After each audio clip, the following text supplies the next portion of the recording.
함께 나눌 말씀 시편 49편 1절에서 20절까지의 말씀입니다. 구약성경 837면 시편 49편입니다. 제가 봉독하도록 하겠습니다.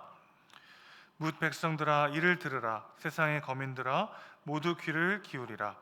귀천 빈부를 막론하고 다 들을지어다. 내 입은 지혜를 말하겠고 내 마음은 명철을 작은 소리로 읊조리리로다. 내가 비유에 내 귀를 기울이고 수금으로 나의 오묘한 말을 풀리로다. 죄악이 나를 따라다니며 나를 에워싼 환난의 날을 내가 어찌 두려워하랴. 자기의 재물을 의지하고 부유함을 자랑하는 자는 아무도 자기의 형제를 구원하지 못하며 그를 위한 속전을 하나님께 바치지도 못할 것은 그들의 생명을 속량하는 값이 너무 엄청나서 영원히 마련하지 못할 것임이니라. 그가 영원히 살아서 죽음을 보지 않을 것인가. 그러나 그는 지혜 있는 자도 죽고 어리석고 무지한 자도 함께 망하며 그들의 재물은 남에게 남겨두고 떠나는 것을 보게 되리로다. 그러나 그들의 속 생각에 그들의 집은 영원히 있고 그들의 거처는 대대에 이르리라 하여 그들의 토지를 자기 이름으로 부르도다. 사람은 존귀하나 장구하지 못하며 멸망하는 짐승 같도다. 이것이 바로 어리석은 자들의 길이며 그들의 말을 기뻐하는 자들의 종말이로다. 그들은 양같이 스올에 두기로 작정되었으니 사망이 그들의 목자일 것이라. 정직한 자들이 아침에 그들을 다스리리니 그들의 아름다움은 소멸하고 스올이 그들의 거처가 되리라. 그러나 하나님은 나를 영접하시리니 이러므로 내 영혼을 스올의 권세에서 건져내시리로다. 사람이 치부하여 그의 집에 영광이 더할 때에 너는 두려워하지 말지어다. 그가 죽음에 가져가는 것이 없고 그의 영광이 그를 따라 내려가지 못함이로다. 그가 비록 생시에 자기를 축하하며 스스로 좋게 함으로 사람들에게 칭찬을 받을지라도 그들은 그들의 역대 조상들에게로 돌아가리니 영원히 빛을 보지 못하리로다. 존귀하나 깨닫지 못하는 사람은 멸망하는 짐승 같도다. 아멘. 같은 소식이 누군가에게는 굉장히 중요한데 또 다른 누군가에게는 그다지 중요하지 않을 수가 있죠. 고3 자녀를 둔 부모에게 그해 대학 입시 전형의 변화라든지 또 수능 출제 경향은 아주 중요한 소식일 것입니다. 하지만 자녀가 이미 다 커서 독립을 한 분들에게는 그렇게 막 절실한 이야기는 아닐 수 있죠. 결혼을 준비하는 사람과 취업을 준비하는 사람은 확 와닿는 소식이 서로 다르기 마련입니다. 내가 처할 상황이나 이해관계에 따라서 어떤 소식이 중요하거나 중요하지 않은지의 여부가 달라지기 마련인 것이죠. 그런데 오늘 시편의 저자는 모두에게 귀를 기울이라고 말하고 있습니다. 1절에서 시인은 뭇 백성들, 즉 세상의 모든 사람들을 부르고 있는데요. 여기에는 이스라엘 백성뿐만 아니라 모든 이방인들이 포함됩니다. 그가 지금 하려고 하는 이야기는 신분, 빈부의 차이, 혈통, 나이를 막론하고 모두가 들어야만 하는 이야기라는 것입니다. 특별히 시인은 2절에서 천한 자와 귀한 자, 그리고 부한 자와 가난한 자 모두에게 필요한 이야기라고 말하고 있습니다. 왜냐하면 3절에 나와 있듯이 지금 이 저자가 하려는 말은요, 모든 사람이 마땅히 들어야 할 지혜이기 때문이죠. 그 지혜가 대체 무엇일까요? 4절에서 시인은요, 스스로 비유에 귀를 기울이고 오묘한 말을 풀겠다고 이야기합니다. 여기 오묘한 말이라고 번역된 단어는 수수께끼라고 보시면 됩니다. 내가 나의 수수께끼를 풀겠다 이렇게 말하고 있는 것이죠. 지금 시인이 말하려고 하는 이 모두가 들어야 하는 지혜는 자신이 먼저 경험한 인생의 수수께끼다 이렇게 이해할 수 있겠습니다. 그는 그 수수께끼를 풀었고 이제 그것을 시의 형식으로 모든 사람들에게 들려주고자 하는 것이죠. 그 수수께끼, 인생의 문제의 해답은 바로 이와 같습니다. 자기 자신의 생명의 속전을 지불할 수 있는 사람은 아무도 없고 아무도 죽음을 피할 수 없더라는 것입니다. 5절에서 시인은 이렇게 이야기하죠. 죄악이 나를 따라다니며 나를 에워싼 환난의 날을 두려워하지 않을 것이다. 이 죄악이 나를 따라다니고 나를 에워싸는 환난의 날이다 라는 표현은요, 나의 배신자들이 악독하게 나를 에워싸고 있는 그런 순간을 묘사하는 시적 표현입니다. 시인은 지금 대적들에게 둘러싸여 있습니다. 그들은 전에는 친구였어요. 하지만 이제는 그를 배신했을 뿐만 아니라 자신을 비방하고 괴롭히는 원수가 되었습니다. 그리고 6절에 의하면 그들은 부유하고 강한데 하나님을 의지하지 않고 자신의 부유함을 의지하는 악한 자들이었죠. 그들은 자신들의 가진 부와 권력으로 시인에게 쉽게 폭력을 행사할 수 있는 사람들이었습니다. 그런 자들에게 둘러싸여 있을 때 어떻게 두려워하지 않을 수 있을까요? 7절 보시면 그 누구도 자신의 생명의 속전을 하나님께 드릴 수 없다고 이야기하고 있습니다. 모든 인간은 하나님께 죽음으로 갚아야 할 빚을 지고 있는 죄인입니다. 재물이 아무리 많아도 그것이 죄의 문제를 해결해 줄 수 없습니다. 자신의 목숨값을, 생명의 속전을 지불할 수 있는 부자는 이 세상에 존재하지 않는 것이죠. 왜 그렇습니까? 8절에서 말하는 것처럼 생명을 속량하는 값이 너무나도 크기 때문에 그렇습니다. 한 영혼이 온 천하보다 귀하다고 했습니다. 온 세상 모두를 다 가지고 있는 부자는 존재하지 않죠. 온 우주보다 귀한 한 생명이기 때문에 그 귀한 존재가 망가지고 깨져 죽을 죄인이 되었으니 억만금을 준다 한들 그 목숨값을 대신할 수 없다는 것입니다. 그러니까 하나님을 의지하지 않고 자신의 부를 의지하는 자들을 부러워하지도 말고 그 부를 가지지 못하는 것에 대한 불안함과 두려움을 겪지 말라고 시인은 이야기하고 있는 것이죠. 그들은 죄와 죽음의 문제를 스스로 해결할 수 없는 자들이기 때문에 그렇습니다. 우리는 재물 말고는 가진 것이 없는 자들을 부러워할 것이 아니라 오히려 불쌍히 여겨야 한다는 것이죠. 오늘 본문에서 계속해서 반복되는 건 무엇입니까? 그들은 미련한 짐승이다. 그들은 죽을 수밖에 없는 죄인임을 상기시키고 있는 것이죠. 하나님을 알지 못한 채 자신의 부와 자신의 힘을 자랑하는 자들은 어떤 존재들입니까? 부러움과 또 나로 하여금 불안함을 느끼게 하는 그런 존재가 될 수 없고 불쌍히 여겨야 할 대상일 뿐이라는 것이죠. 계속해서 9절과 10절에서 시인은 이렇게 얘기합니다. 그들의 부귀와 영화가 영원할 것처럼 보이지만 그들은 결코 죽음을 피할 수 없다는 것입니다. 그리고 그때 중요한 것은 아무도 죽음을 피할 수 없다는 것이 왜 중요합니까? 자신들이 평생 쌓았던 재물을 하나도 가져갈 수 없다는 것이죠.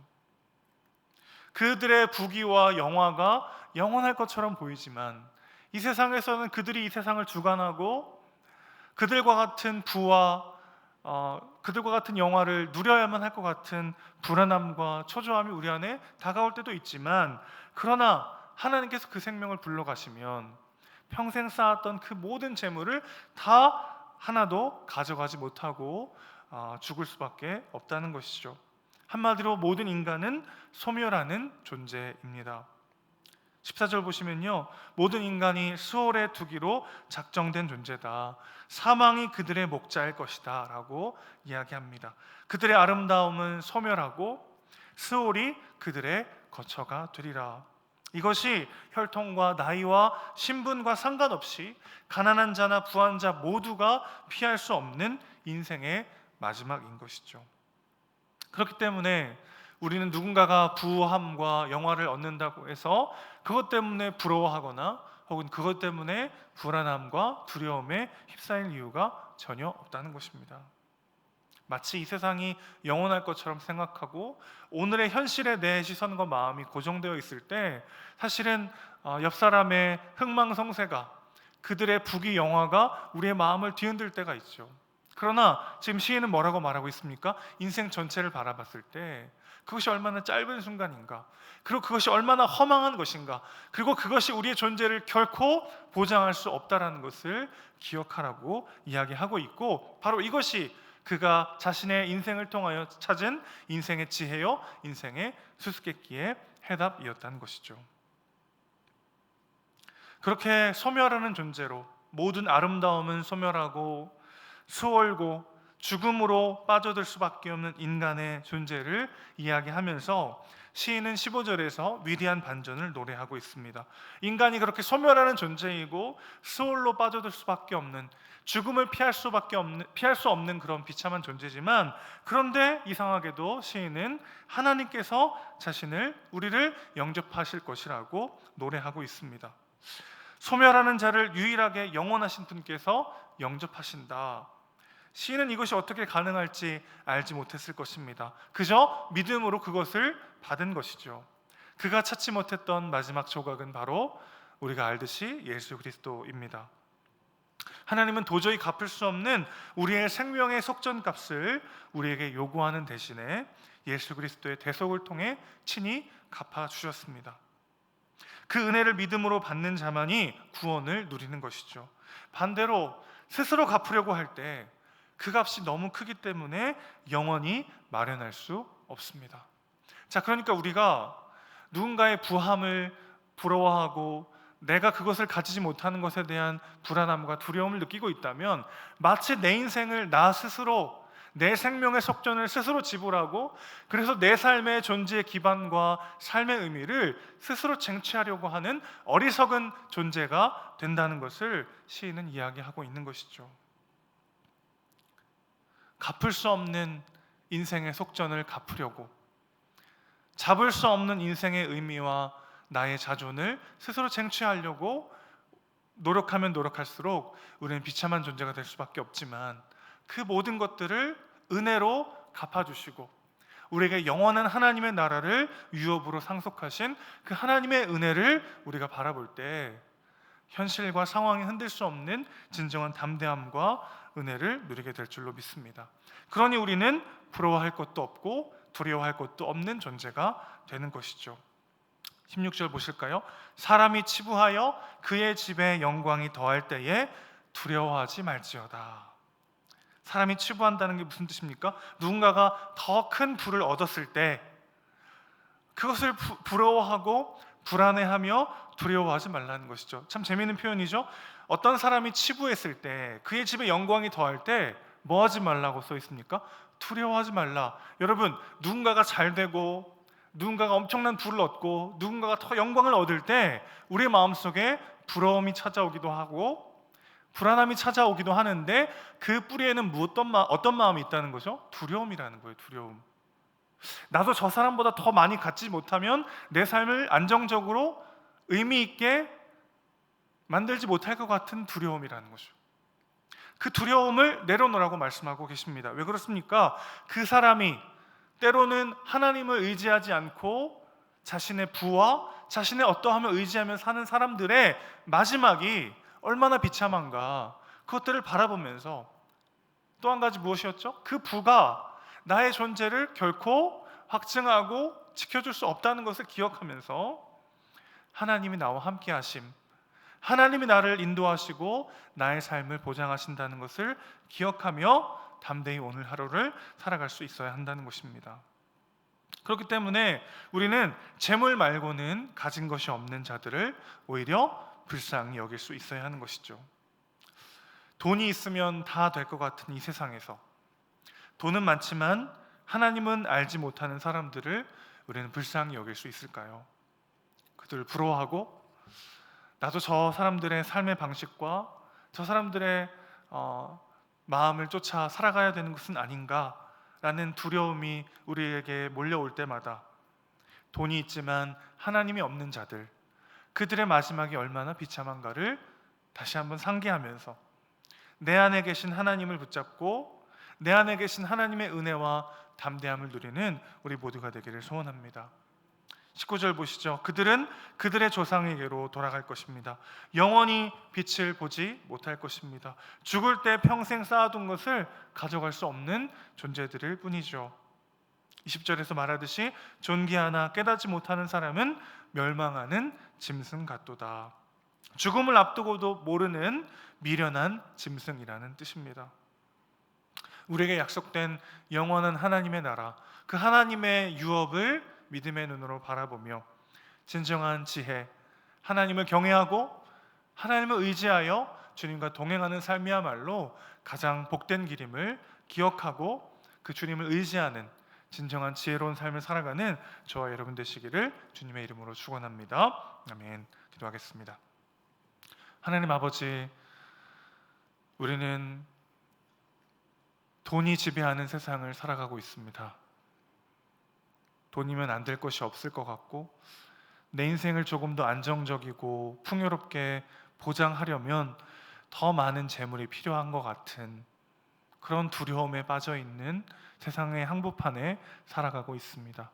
그러나 주님, 오늘 말씀은 다시 한번 그 부가 우리의 삶을 지킬 수 없다는 것을, 우리의 죄와 죽음의 문제를 결코 해결할 수 없다는 것을 말씀해 주고 계십니다.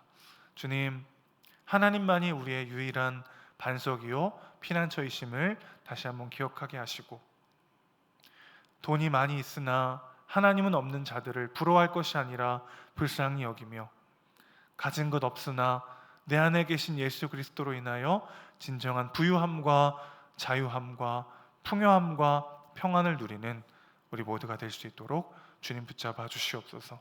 그렇게 하나님의 나라의 상급을, 유업을 바라보며 오늘 하루 담대히 살아내는 우리 모두가 되도록 주여 우리의 몸과 마음을 주관하여 주시옵소서.